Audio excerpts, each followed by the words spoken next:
And the whole time, I'd look at his face. And there was no doubt. Welcome back to our channel. This is going to be part 2 of my reaction on The Queen's Gambit. Let's get to it. So today we're gonna get his reaction on episode 3 and 4. I'm Beth. Carmen, Kentucky State champion. Nice to meet you. There are 2 games a day, and the time control is 120/40. You get 2 hours to make 40 moves. Alright, so here we see her at another chess tournament in Cincinnati. She's becoming a little bit of a celebrity because everybody knows her now. Time control just means the time on the clock. She's going to play 2 games today. The tournament is going to last about 3 days because you can't play all the games in one day. 120/40 means you can play 40 moves in 2 hours. What about after that? After the 40 moves, you get an additional 30 minutes on the clock. Only 30 minutes and you have to finish the game in 30 minutes? Addition. So let's say you play 40 moves and you have an hour left on your clock, you'll get an extra 30 minutes on top of the hour just to finish the game. Okay. So it's a very long match. And the rook comes to the 7th rank. That right there. There's a bone in the throat. Guy takes one look at this. He pays up 20 bucks. The Caro Khan defense, genuine bummer. What's wrong with Caro Khan? It's all pawns, no hope. Here, look, I'll show you, all right? Yeah, I'm gonna show you too. First of all, let me say that this guy's outfit is really cool. This guy is dressed like a gangster. All right, next time I go to a tournament, I'm gonna dress up like this guy. But the Caro Khan is a real opening, and I'm gonna show you up on the screen what it kind of looks like. He's saying it's a bummer because most of the time your pieces kind of get blocked off in the early game. The bishop, you're gonna see that the bishop is gonna have a hard time getting out, which is why he doesn't really like it. Deep play. What does white do here? Queen takes pawn. Queen takes pawn. Rook to king 8. Check. Queen falls.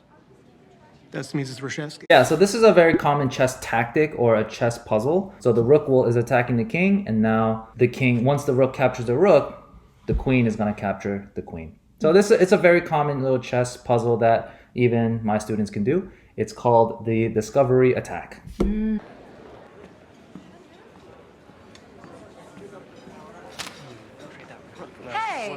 So that paper that she just put in the box is just the result of the game. So after a game finishes, both players will sign that, hey, either she won or they won, it's a draw. Both players will give the result and have to confirm it by giving their signature.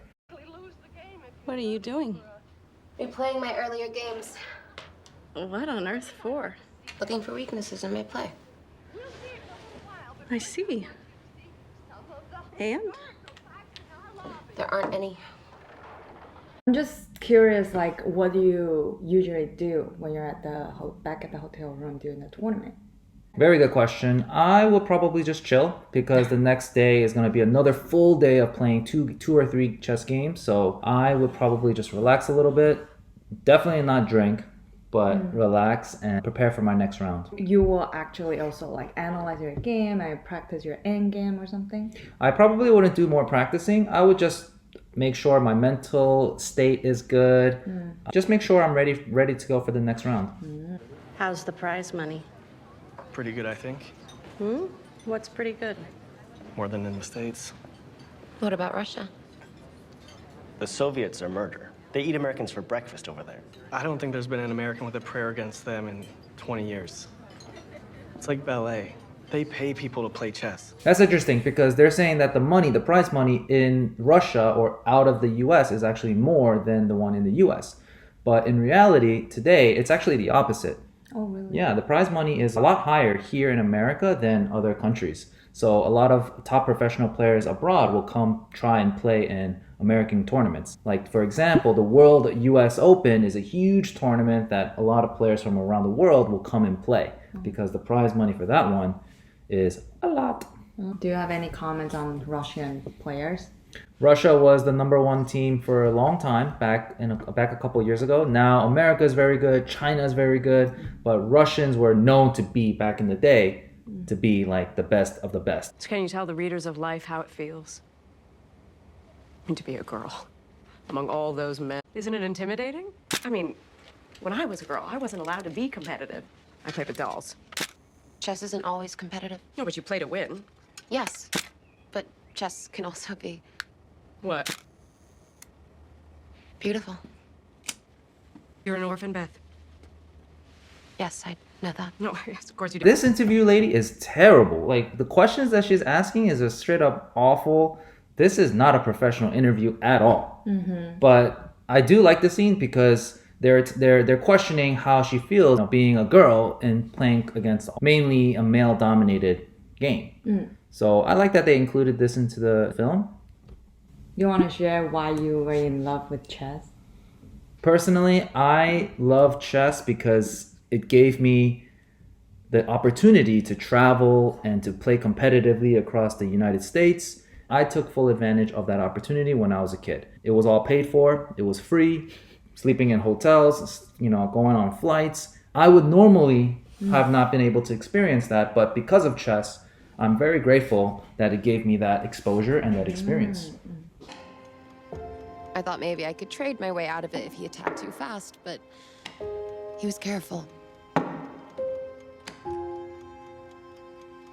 I had to retreat, but he kept coming. I wanted to scream. You resign now. So every chess player in their career loses. You know, you can't win every single game. I think it shows a great part of the clip where she finally loses a game and she knows that, wow, there's other great chess players out there. And this guy, again, his outfit, whew, very, very nice. But this guy is clearly a very good chess player, and then she needs to step her game up a little bit. She needs to do more practicing. It's not just pure talent at this point. You also need to, you know, put effort into that talent. Talent can only take you so far. You're what they call an intuitive player, are you not? Yes, I have been called that before. Sometimes the moves come to me. I've noticed the moves they applaud the loudest are the ones you make rather quickly. And there's a certain look on your face. Intuition can't be found in books. So they're talking about intuition here. Intuition is an interesting word because I think when you get to the highest level in chess, then you start to kind of understand the chess position on a deeper level. And I think the world champion right now, Magnus Carlsen, is very, very good at understanding the position very deeply, just with his gut feeling. You know, players who understand on a deeper level, that's what they call intuition. Mother, tomorrow at 10 o'clock, I play black against Octavio Marenko. That means he gets to move first. Yes, I know what plain black means. He's 34 and an international grandmaster. If I lose, we will be paying for this trip, this adventure, out of capital. If I win, I'll be playing someone even better than Marenko in the afternoon. She's also at this point playing against grandmasters. So we know this tournament is very, very tough because to be playing against a grandmaster in the first round, and she's correct, if she does win, then each round is going to get harder and harder. So let's say she wins this round, she's going to get 1 point. The next round, she's going to play against somebody who also has 1 point. Yeah.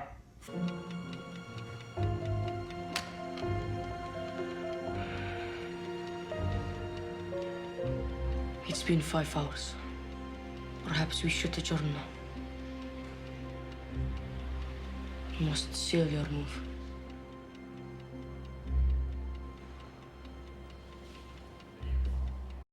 I love this kid. This kid is so funny. First of all, he has a sick Russian accent. It's been 5 hours. And he's asking for an adjournment, taking a break and continuing the game the next day. In tournaments today, you don't take any breaks. You're just going to play the game out, and then the clock is there. Whoever, you know, the game is going to end. Some games might end a little later, but it's going to end that day.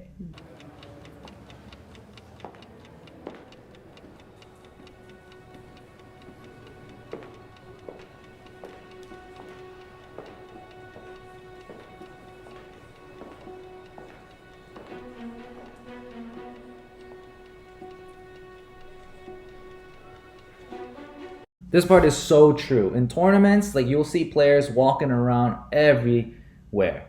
Really? Maybe not everywhere, but you'll see players walking around. They'll make a move, and then while they're waiting for their opponent, stretch their legs, walk around, look at other people's boards, and then they'll come back. So this part is, I think only chess tournament players will really understand, but it's true. It's true. I've even had a player make a move, and while he's waiting, he gets up, walks around behind me, so he can see it from my perspective, and he's behind me. I'm just like, dude. You can do that? You can do that, yeah. Technically, you can do that. And he's just standing behind me looking at it from my perspective, my side of the board. Wow. Every move he made was so obvious, so unimaginative, so bureaucratic. And the whole time, I'd look at his face, and there was no doubt, no weakness. So we see her finally play this Borgov guy. His style of play is very straightforward, very solid. She says unimaginative. That just means he plays very solidly. He doesn't go for moves that are double-edged, I would say. He doesn't play wild chess. That's his style that she's talking about. And I'm assuming her style is very attacking. She likes to try different ideas and things like that. All right, well, that was the end of episode 3 and 4. I know I didn't get to cover everything, but hope you enjoyed. We'll see you guys next time.